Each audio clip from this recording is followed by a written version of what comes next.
Attitude is everything, Hindi book summary, अध्याय number 4।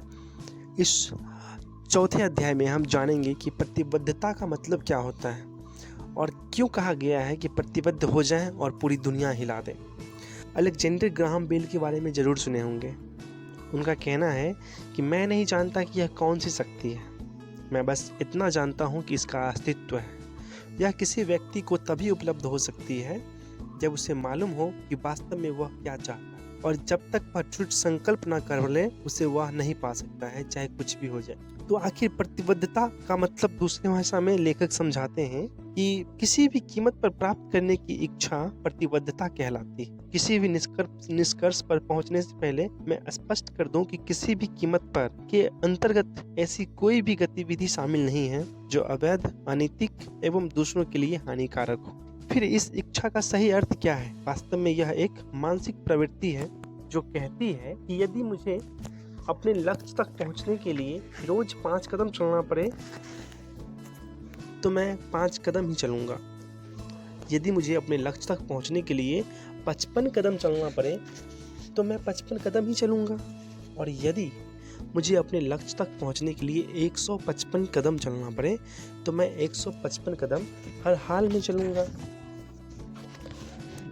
बेशक शुरुआत में हमें पता नहीं होता है कि हमारा लक्ष्य वास्तव में कितनी दूर है। वास्तव में इससे कोई फर्क नहीं पड़ता। सफलता प्राप्त करने के लिए केवल इतना जरूरी है कि आप किसी भी कीमत पर अपनी प्रतिबद्धता का पालन करें, फिर चाहे आपको कितने ही कदम क्यों न चलना पड़े। अब यहाँ दृढ़ता का क्या काम है? दृढ़ता प्रतिबद्धता के पीछे पीछे चलती है। किसी लक्ष्य की प्राप्ति के लिए दृढ़ता से कार्य करने के पूर्व उसके लिए प्रतिबद्धता आवश्यक है। यदि एक बार आप अपने लक्ष्य को प्राप्त करने के लिए प्रतिबद्ध हो जाएं, तो फिर जब तक आप अपने इच्छित परिणाम नहीं प्राप्त कर लेते तब तक दृढ़ निश्चय और अथक परिश्रम के साथ उसके पीछे लगे रहते हैं।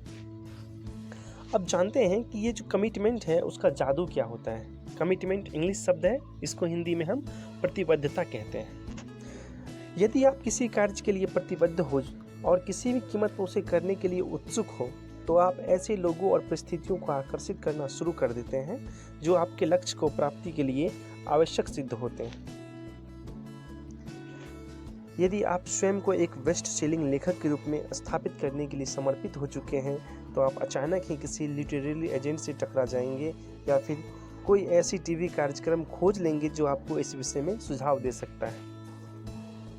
ऐसा नहीं है कि स्रोत पहले अस्तित्व में नहीं थे, उनका अस्तित्व था। जिस चीज़ की आपको तलाश है वो पहले से इस दुनिया में मौजूद है, बस आपको कमिटमेंट करके उसको खोजना पड़ता है। लेकिन आपके दिमाग ने कभी उन्हें खोजने पर अपना ध्यान केंद्रित नहीं किया होगा, इस वजह से वो आपसे दूर है। यदि एक बार अपने आप लक्ष्य के लिए प्रतिबद्ध हो जाए